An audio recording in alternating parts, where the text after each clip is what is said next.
Voltaire, lettres d'Angleterre. Ces lettres témoignent de l'extraordinaire mobilité de Voltaire, capable d'évoluer entre deux langues, entre deux cultures, et de sa compréhension intime des usages de la société anglaise.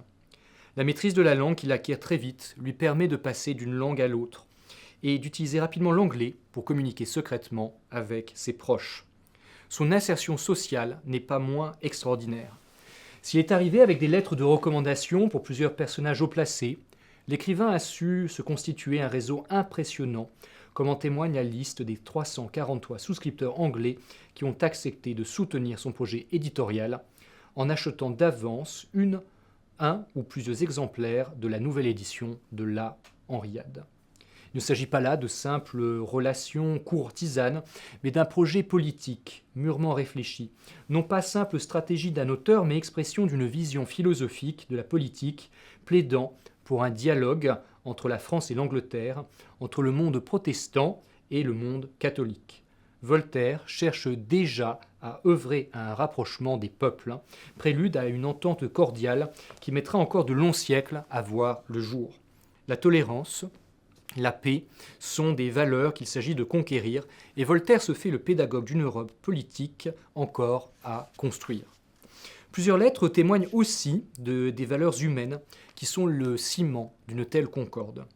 On lira dans ces missives écrites du lointain de l'exil, adressées à des amis français ou à ses nouveaux amis anglais, l'expression de l'amitié, d'une intimité, d'une chaleur humaine extraordinaire qui compense l'éloignement et la solitude que dut connaître le poète exilé, sentiments sur lesquels il s'exprime avec une très grande sincérité dans des lettres adressées à son ami Thiriot, parmi les plus touchantes de sa correspondance.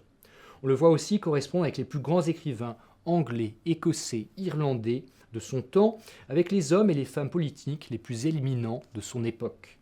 À l'aise dans tous les milieux sociaux, à la cour comme à la taverne, comme à l'atelier, il négocie avec les imprimeurs, les banquiers, les hommes d'affaires.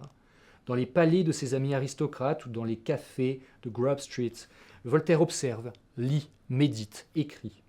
Il est tout aussi étonnant de voir se développer chez lui, dans plusieurs lettres, le sentiment d'appartenance à la nation anglaise et la distance qu'il affiche à l'égard de la France, devenue un pays étranger, sentiment dont il joue selon qu'il s'adresse à des correspondants, anglais ou français.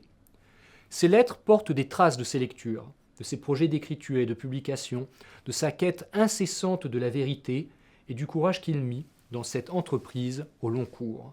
Grand écrivain, il y rend hommage à tous les poètes anglais de son temps, à tous les savants éclairés dont il s'attache déjà à diffuser les écrits. La pensée.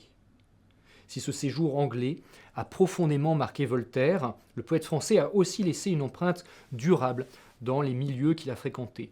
Ainsi, la lettre que le comte de Peterborough écrit à Richard Town le 25 novembre 1728 témoigne, avec humour, du désarroi de ses amis lorsqu'il leur fit part de son intention de rentrer en France. Les circonstances de son départ demeurent partiellement dans l'ombre, bientôt remplacées par l'effervescence du retour, la clandestinité et le secret qu'il doit ménager pour entamer des démarches et s'assurer qu'il retrouvera droit de cité dans sa ville natale. Quelques rares lettres prolongeront ce séjour qui ne sera bientôt qu'un souvenir. Côté anglais, The Spirit of Voltaire, cet extraordinaire dessin réalisé par William Blake qui ouvre le volume, nous rappelle que cette lumière s'est inscrite durablement dans la conscience des hommes libres. Puisse ce petit volume rapprocher, comme au temps de Voltaire, les esprits émancipés et curieux de part et d'autre de la Manche.